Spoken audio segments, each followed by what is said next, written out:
Hi there everyone, Lars here with another Defending Tolkien video brought to you by Camille's Harem.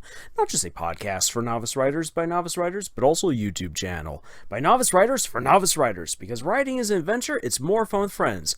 And before I dive into talking a little bit about Iluvatar and what he means within the overall story for Tolkien, and really for Tolkien himself, I want to just address something right here. It's been a whole lot of fun to make these videos, at least for myself. I have loved the works of J.R.R. Tolkien. I've loved pretty much everything about Middle-earth now for more than 20 years. It's been an incredible part of my life, of my own personal journey, and what I then find really interesting is that as I've been doing these videos, one of the major goals of them has been to try to pump some kind of positivity into the internet, because golly, we need that stuff today. It's been really interesting to see that these are some of the least watched and least liked videos here on our channel. Now then, I can probably pull out multiple different messages from this. Could be that our audience doesn't really care about the works of Middle-earth, and you know what? I can understand that. Even though I love Lord of the Rings, there's a lot of people who say, yeah, it's not for me, and that's totally fine. Another thing that I've seen is just the raging war between people over Amazon's upcoming series, The Rings of Power, and people either want me to be praising this series or they want me to tear it apart. And when they click on this video and they realize I'm not talking about any of that, they're like, nah, what's the point? Downvote. So those are two things right there. And then I think also a lot of the stuff that I talk about, especially when it comes to Tolkien, is rather big-brained. Tolkien was a very intelligent man who had a lot of different ideas bouncing around, and he took his time to put all of these different elements of memory, philosophy, music, religion, and just an epic fantasy on the scale of Beowulf and beyond. He really took his time. It took 15 years to create his magnum opus, and it still stands today. And because that is the case, and he really is, as Brandon Sanderson likes to call him, Grandpa Tolkien. This is the guy who really came to define the fantasy genre as it is today. And even though Sword and Sandal, or you can say Sandal and Sorcerer, fiction and adventure fiction had been around before Tolkien, really Tolkien has come to completely reshape the fantasy genre as we know it, and almost everything today is either in agreement with or against what Tolkien established. Now, why do I bring that up? Well, I bring that up because I just love talking about Tolkien and his works. And I bring it up again because just know that me as a fantasy writer, as an epic fantasy writer, I draw a lot of inspiration from J.R.R. Tolkien. And it really was love for his works that made me choose, heck, I'm just going to be a nerd. It's really weird and strange to say that, but yeah, that was really the case. In middle school, when I started watching the movies and started reading the books, I found myself at this weird crossroads where back in the day, it still was really weird to believe that a jock and a nerd could be one and the same person. And I love sports. I love doing things outdoors. I really do like meeting with people, but for those kinds of people, for that kind of world, nerdy stuff like Lord of the Rings was just not accepted. And I decided to go with the Lord of the Rings. So, hey, J.R.R. Tolkien has really come to define my life. And that's one of the reasons why I like diving back into this kind of stuff. So without any further ado, I see that I've already eaten up a few minutes, if not more, talking about this, but it's just, this is me being real right here. Instead, just kind of bringing a little bit of positivity to the internet, and I just want to be positive about it and say, The Lord of the Rings has meant a lot to me as an individual, and it's been a large part of who I've become, and it's had a massively positive impact on my life. So even if this video isn't well watched, even if it is downvoted to hell, even though you guys can't see the statistics behind the screen thanks to YouTube trying to cover up what's really going on, I have enjoyed making these videos, I have enjoyed saying my piece, and I'm still going to enjoy The Lord of the Rings. Now then, about Amazon's Rings of Power, the positivity of Tolkien that I'm trying to inject into the internet will probably come to an end come September, once we get to see the Rings of Power in all its glory? Not so sure about that. So, before I get down a dirty rabbit hole with rings of power, let's talk about Iluvatar. Iluvatar, or Iru, the One, is Tolkien's god for everything to do with Middle-earth. And this is just, this is really, really cool right here. Tolkien, as a lifelong Catholic, could not escape his religious upbringing when it came to creating his own world. And he even came to admit it later on, where he's like, I really wasn't intentionally going to work on a religious piece. I wrote this fantasy story for all these various reasons, and in the end, I discovered it was very religious. And that was because Tolkien, like so many of us writers, put himself into his story. And that included his religious beliefs. And the concept, the very character of Iluvatar, captures his personal understanding of God. And I just want to have a look at that right here, because I think that Tolkien has just a really neat concept of what a deity should be like. Oftentimes when we think of deities, we look to the Valar. The Valar are just these awesome, powerful beings who help to create Arda, Middle-earth, and the surrounding cosmos.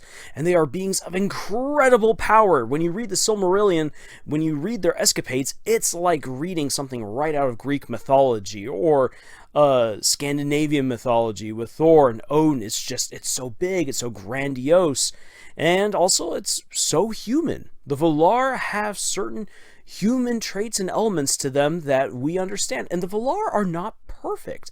They make mistakes, and that's a neat thing to see, and it's something, again, that we as regular human beings, as a regular audience, that stuff resonates with us. We're able to identify with them. But Iluvatar stands on a completely different level. He is a perfected deity. He is truly the god of Tolkien's universe, and he wields incredible power. And for Tolkien, in the beginning of his world's time, it was just Iru, the One. And he saw great potential out there in the void.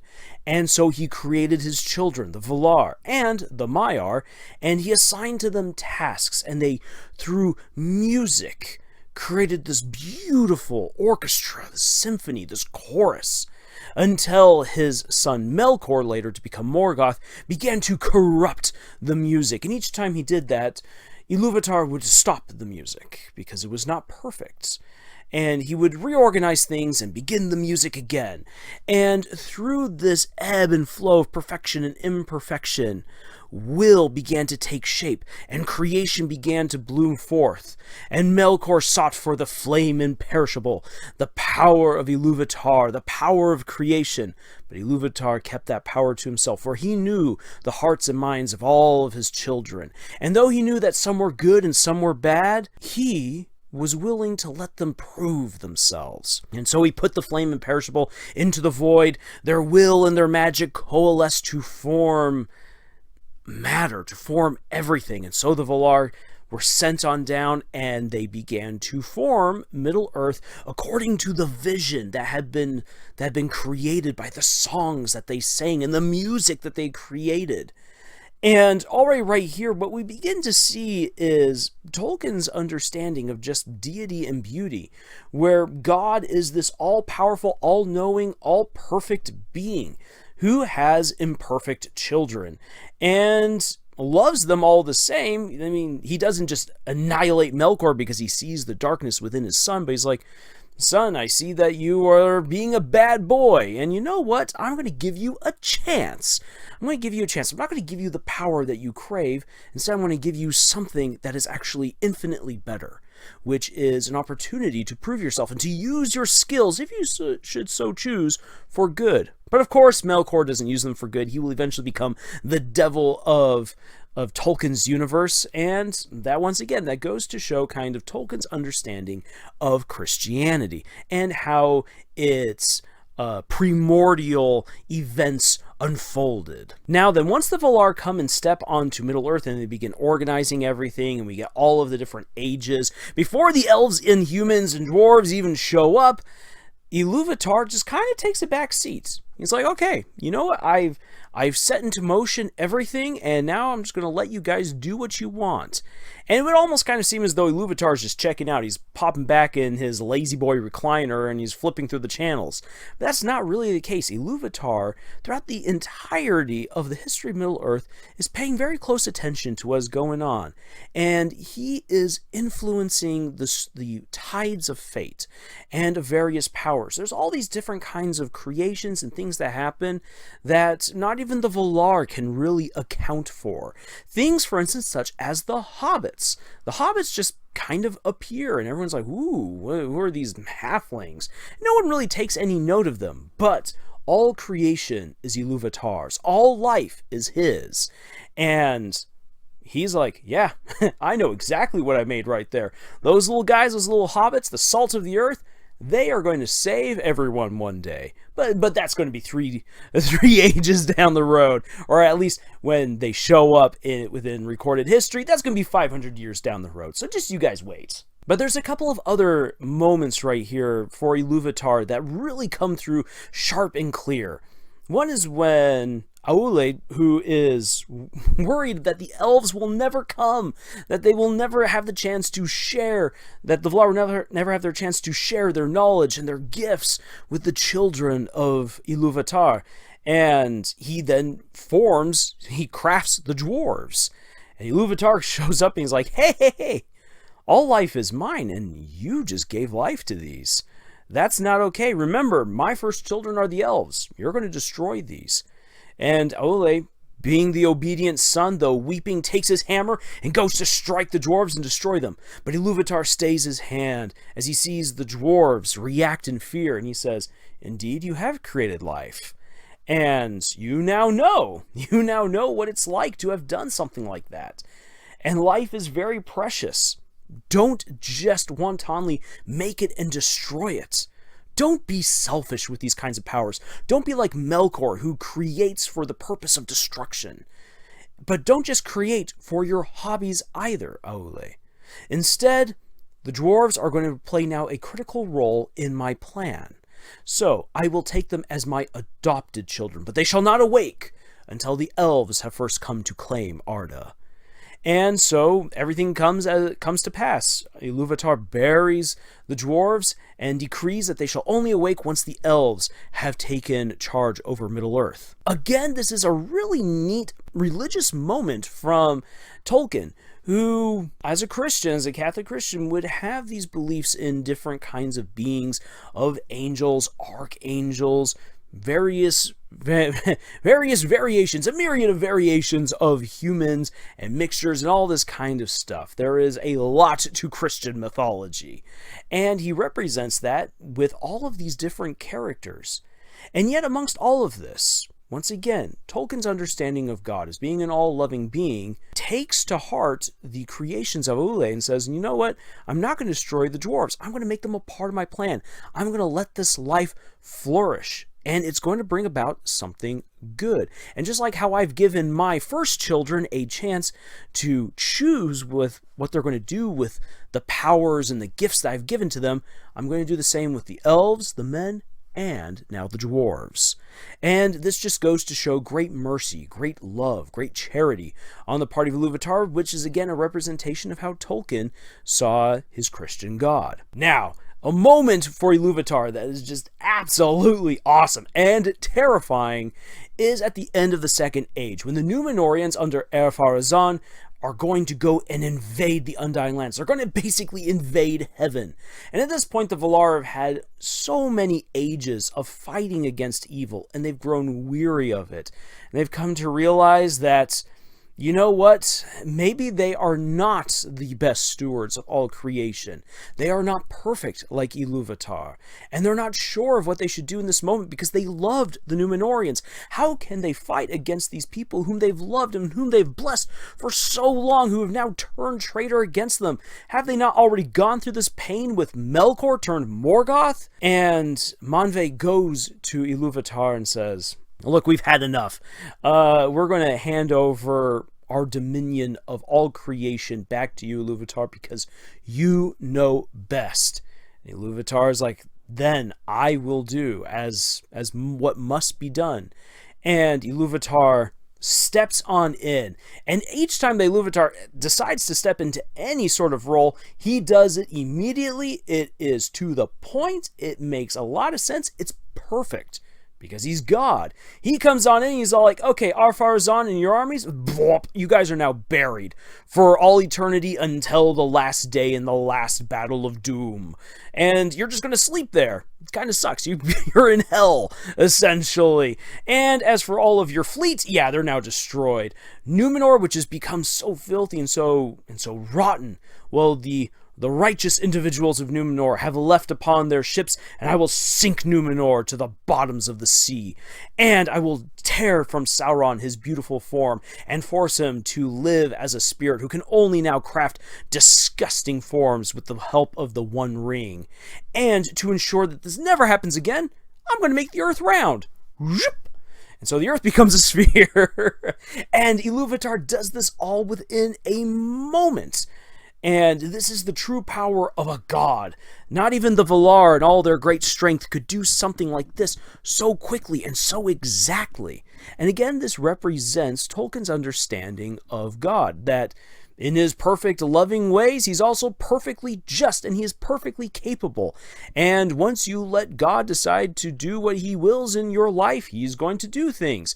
And it may be painful, but it will be ultimately for the best. And indeed, by purging Numenor, which had become so evil under the influence of Ar-Pharazôn and Sauron, there was really no way of redeeming it. But those of the Númenóreans who had not turned against the Valar, who escaped to Middle-earth, they become absolutely essential in defeating Sauron and eventually restoring peace to all of Middle-earth and establishing a just kingdom in Gondor and in the north that should last forever, as Legolas says at the end of The Return of the King. These were the visions that Tolkien had as he was writing this. The Lord of the Rings, and really all of the other auxiliary works, have a certain religious undertone to them. A lot of people like to point to the philosophy that Tolkien had, that life really kind of sucks, and that there's a lot of evil, but that ultimately good will overcome. And people tend to leave it at that because the implications beyond that stray into the religious, which is not everyone's cup of tea. But the religious answer that Tolkien would have, and that he absolutely championed, is that good will indeed win out because it is God's will. And the only reason why evil then is allowed to persist is because we have been given our freedom of choice and all of the powers and resources necessary to either choose to be perfectly happy like the Valar, or to be perfectly miserable like Melkor, Morgoth, and Sauron. So that's a very, very deep theme. And here's the thing. That's absolutely fine. It is absolutely fine for our beliefs and our personality to seep into our stories. The big thing is to not make it preachy. And indeed, Tolkien succeeds in making sure that his stories are not preaching his religious views, but rather that they instead embody them. Now then, how can we see that Tolkien is just simply embodying his beliefs within his work and not preaching down to us and from the grave? Well, one of the big ways is this, is that he never says, "Now, reader, this is what you should believe."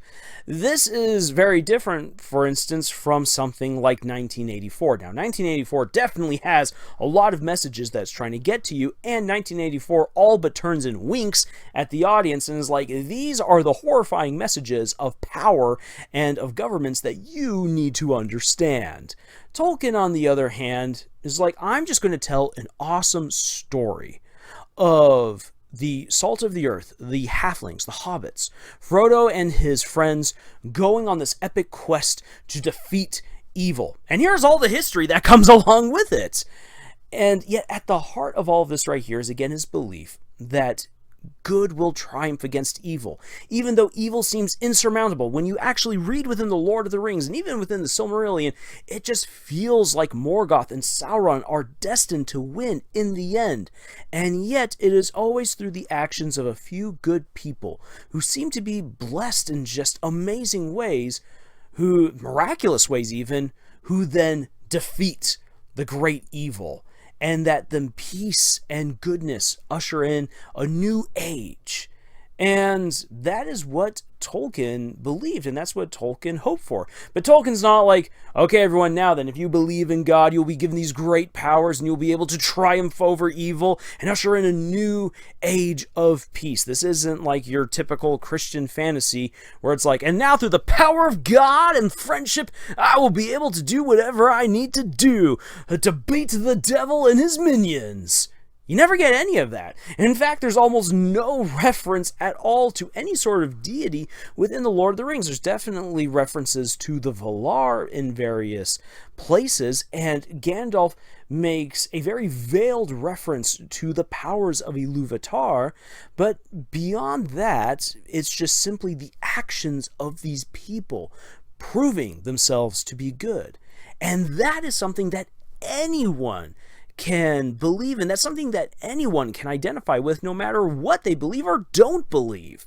And that's one of the best ways in which you can encapsulate your beliefs and yourself without being preachy.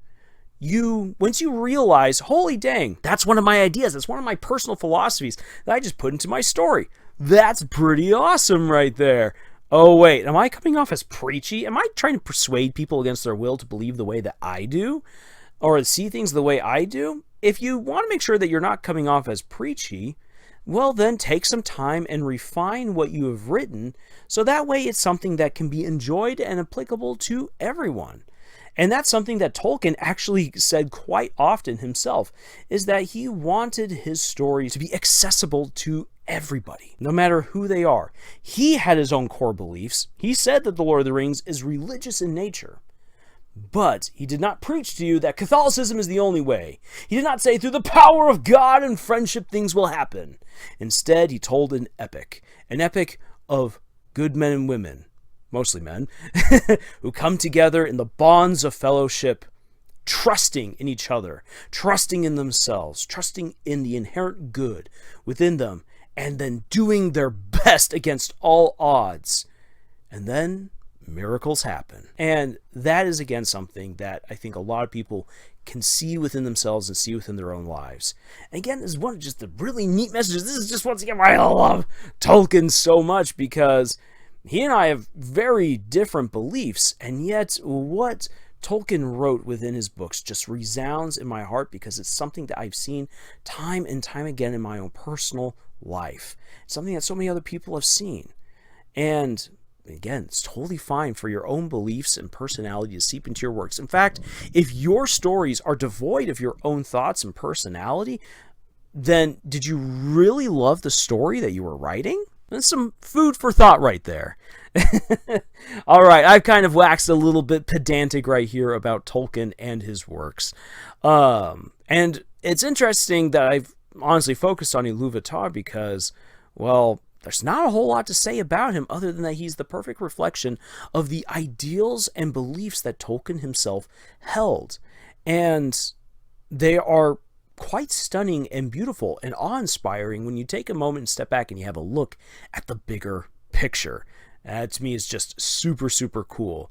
And I'm just also going to say this right here. It's one of the reasons why when I look at this stupid teaser trailer from Amazon Rings of Power and I see that comet streaking down, I'm like, if they dare to say that that was Iluvatar sending Gandalf or something like that, that is one of the dumbest things ever. Because if Iluvatar is going to get involved in any story, it is going to be done precisely, perfectly, and immediately. And that just ain't it right there. Don't you worry, guys. I'm going to get to the Rings of Power. And next month, though, I will have a more positive video, once again looking at the works and inspirations that Tolkien has brought to fiction.